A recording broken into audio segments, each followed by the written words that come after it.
बहुत सालों पहले अली नाम का एक बहुत ही गरीब युवक रहता था। उसके माता पिता बचपन में ही एक हादसे में गुजर गए थे, इसलिए उसके कोई भी रिश्तेदार नहीं थे। उसका एक छोटा सा घर था और एक छोटी सी मुर्गी। वो दिन भर काम करके उसमें से आए हुए पैसे से ही अपना गुजारा चलाता था। जब उसे कोई काम नहीं मिलता तो वो उस मुर्गी के अंडे से ही खाना पकाकर खाकर और पानी पीकर सो जाता था। अली के बगल वाले घर में बादशाह नाम का एक युवक रहता था। बादशाह अच्छा दिल का आदमी नहीं था, चाहे कोई अच्छा सा जी ले तो उसे सहम ही नहीं होता। अली के पास कोई काम धाम हो या ना हो, वो जैसे तैसे अपना गुजारा चला रहा था। इसे देखकर बादशाह को बिल्कुल ही पसंद नहीं था। साथ ही अली के मुर्गी जो तंदुरुस्त थी, उसे देखकर भी वो बहुत ही दुखी था।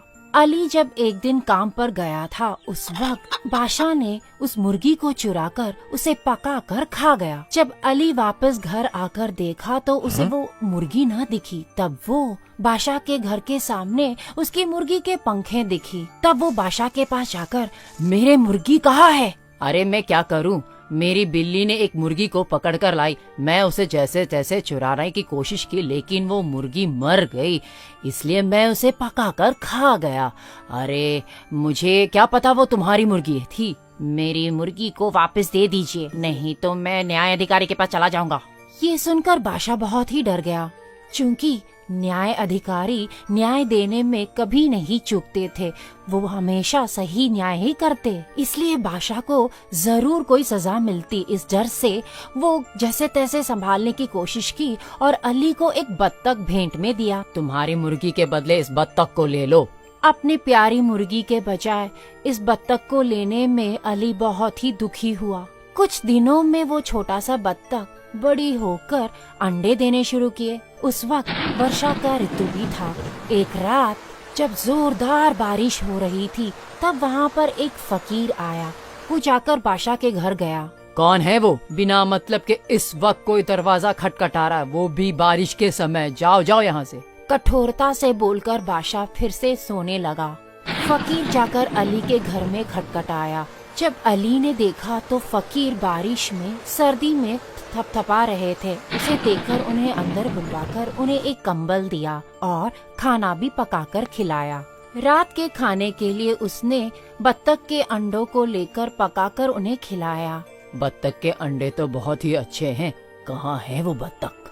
अली ने टोकरी उठाकर बत्तख को लेकर उन्हें दिया। ये बत्तख तुम्हारा अच्छा ही करेगा बेटा। ऐसे बोलकर उन्होंने बत्तख को सहलाकर उसे वापस देकर जैसे ही बारिश बंद हुई, वो वहाँ से निकल पड़े। अगले दिन से ही वो बत्तख साधारण अंडे के बदले सोने के अंडे देने लगे। सोने के अंडे के वजह से अली बहुत ही आराम से रहने लगा। उसे बेचकर वो ढेर सारे पैसे उसके पास आ गए थे।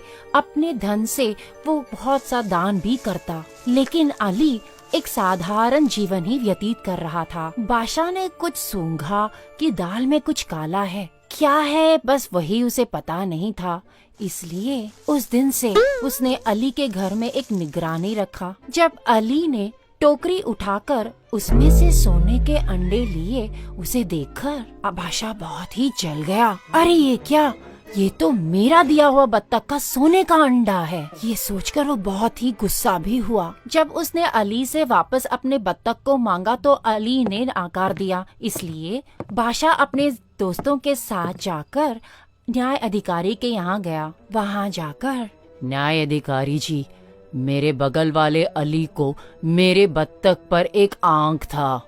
वो जब भी गुम होता तो मैं सोचता शायद बिल्ली उसे लेकर गई, लेकिन हमेशा अली ही उसे चुराता था। इन दोनों के आंखों के सामने ही कल रात उसने मेरे बत्तख को चुराया है। दया करके आप मेरे बत्तख को वापस दिलवाओ। न्याय अधिकारी ने एक सैनिक को भिजवाकर अली और उसके बत्तख को लाने को कहा। तुमने कल रात को बादशाह के बत्तख को चुराया है, ये क्या सच है? बादशाह को उसके बत्तख के बारे में पता चल गया। ये जानकर अली ने, न्याय अधिकार महोदय, ये बत्तख तो इन्हीं का ही है, मैंने कोई गलती नहीं किया है।